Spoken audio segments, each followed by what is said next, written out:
Hi, welcome. This is the CaddyInfo Cadillac podcast.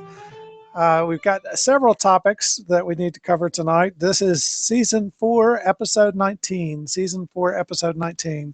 Cadillac recently opened the Cadillac House, which is a coffee house, and there's going to be some retail space there. And what they have in mind is that they want to add other things that give the same sort of lifestyle impression as Cadillacs. And so they're going to have, a nice coffee shop there. They're going to have retail shops where artists and stylists can bring in their wares and sell bespoke items that Cadillac's target market might also enjoy. And so it's interesting that they're continuing to sculpt that kind of lifestyle commitment. And so, I hope it goes great for them, and that we see that in other places besides New York. GM Mary Barras said again this week that GM's totally committed to Cadillac. They're looking forward to Cadillac developing additional models. And, one of the things that Cadillac has said is that that can be a significant portion of GM's profits going forward after they get a few of the loose strings pulled together.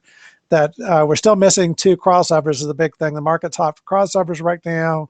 Yes, the XT5 just came out, which is a crossover touring to replace the SRX, but we're missing the XT3. We're missing the XT6 or 7, the larger one. And I think Cadillac's missing a sub-market here of performance crossovers, that the other kids have them, we don't. Cadillac kind of laughed and said, why performance crossovers illogical, but that's what the market wants. And so what you make if you want to sell cars is what the market wants. So I'd like to see Cadillac come out with the performance version. Let's have an XT3 V Sport where put the a little bigger engine in it, put a tight suspension on it, and off we go. If people want to pay you more money for a car with more performance, then let's make that. The Corvette guys are kind of split down the middle because there's so many rumors about a mid-engine Corvette coming out. And so I'm cheering for it because I want to see a mid-engine Cadillac off of the Corvette. We had gotten that with the CN. We had seen a mid-engine prototype for a Cadillac, and that's a natural course there in my mind. They're saying that car, the Corvette, will have a twin-turbo V8, which sounds very much like the twin-turbo V8 that's coming out for the CT6 as the top engine of the CT6. So hopefully we'll see that as a bespoke Cadillac engine, except that it's shared with the Corvette, the mid-engine Corvette, and that we'll see a mid-engine Cadillac to go along with it. And so to me, that would be an ideal shared platform, is for us to see a mid-engine Cadillac, especially if we also get a target top or a retracting top with it. Then of course that car should be all about performance and more track time for the Cadillacs. I don't know if that would knock the ATS-V out of the GT3 series if Cadillac had a mid-engine car to go race, but we'll take that chance. I wanted to hear more from if you've used your Cadillac. Cadillac kind of has a 5-tier system that they're working with the dealers. So the very largest dealers are tier 1, very smallest dealers are tier 5. And so one of the things that they're asking the larger dealers to do is offer concierge or valet services. And so the idea there would be, if your car needs to go into the dealer, then you can call the dealer and they will send someone out to your house to pick up the car and bring it in for service, take care of whatever's needed, and then bring your car and drop it back off. So they basically take over the whole chore. And so if you've had that before, if you've done that with your dealer, if you've taken advantage of those services, then in the forum thread, let us know what your experiences were, because I'm interested in, some people are a little prickly about letting anybody else drive their car, or even letting their car out of their sight. And so I'm interested in how people enjoy those services and what your impressions were about the way your Cadillac dealer is executing that.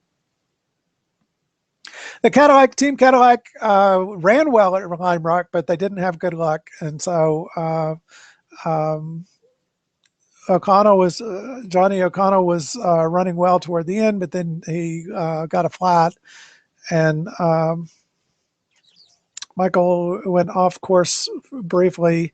I think not due to his fault. He got some help, but that put the team down a lap. And so in a sprint race, there's no time to catch up. If you run into one issue, then you're done. But the interesting thing I think that we learned at Lime Rock is on a technical course, the Cadillacs can be competitive. It's on the high speed courses where after they got their spec changed to reduce the boost, which took away 25 to 30 horsepower, depending on which article we've read, then that gave them a little challenge. I see some people kind of amazed that Cadillac wants to replace, turn their showrooms into all virtual. And if you actually read what they're wanting to do, that's not totally it. That what they're saying is large dealers would pretty much work the way they do now because they have, you know, every model of Cadillac in a variety of colors and choices, and you're in good shape. Small dealers, small stores that sell fewer cars, they can't have 14 different Escalades and 15 different CTSs and 10 different CTS V Sports and a whole bunch of V cars and so on. They just can't carry the inventory because, you know, they're a small store, a joint store with a Chevrolet store or something. And so what Cadillac's saying is in that circumstance, they like to use more virtual reality technology in order to enable someone to come into the showroom and maybe see some models that aren't available there in inventory, get a good feel for exactly what's going on with those models, and then be able to place an order with the dealer. I think the big thing is Cadillac's got to figure out what's the draw, you know, because I can do some virtual reality things at home and their website. So this can't just be a virtual copy of a brochure. It can't just be a virtual copy of their website. It's got to actually be something that would draw me into the showroom, because, you know, the magic happens when you can get people in the showroom, they're excited about the cars, and they can write a check for the car. And so that's, you don't want people just shopping at home. You want to get them out of their houses and into the dealer showroom. And so I'm looking forward to see how Cadillac executes this. And I'm very excited about the technology because I think that this is a wonderful opportunity to do more than Cadillac can do right now with their dealerships. That, in other words, you can do enhanced reality when you're doing virtual reality, not just showing people the cars, but you should be able to literally build your car with different options and see how those look in real time and spin the car around. When you're sitting in the car, you should be able to move the dash out of the way and watch the engine operate, or look at the different, you know, see dyno curves and be able to see in real time the differences between choosing different engines, different modes, you know, so that you can get not just the experience that you would have gotten if they had every model and every variant there in the showroom, but that you can get a reality enhanced version of that same experience. And so that's what I think is going to be key is the virtual reality brings in the opportunity for Cadillac to offer an enhanced sales experience so that you can come in and know and feel exactly what your car will be like when it arrives in the showroom. Now, the other thing that they're going to have to do is the time from when you place the order to when the car arrives in the showroom. You know, I know Tesla's running 2 or 3 years on their cars, but people, especially in the United States, people are impatient for things. And so when you pay $70 or $80 or $90,000 for a car, you'd like to get in the car and drive it home and celebrate that day. And so Cadillac's going to have to be able to take the orders and rapidly get them out of Lansing Grand River and get them delivered to the dealership, and then celebrate, you know, the delivery and get the car into people's hands. And so it's going to be interesting. I think the factories are very much set up that way, where they can run a variety of cars. They can run basically short runs and heavy mixes. And so what I'd like to see, though, is that the dealers are tuned that way, and hopefully that'll be part of this discussion, is the dealers. um, I very much, I very much was left with the impression that the dealer was heavily motivated to sell me one of the cars on the lot. They weren't excited about me ordering a car, and so I think that that's got to change. In this new structure, the dealer wants to order you exactly the car that you want, as opposed to really heavily steering you toward one of the cars on the lot. So if you have, I think there's a lot of interesting things going on at Cadillac. So the big thing with the virtual reality, though, is they're not saying, oh, we want every dealership to go totally virtual reality. We're going to replace the sales experience with the virtual reality sales experience. We don't want people sitting in the cars. We want them doing virtual reality. That's not what they're saying. That's not what the Wall Street Journal article said.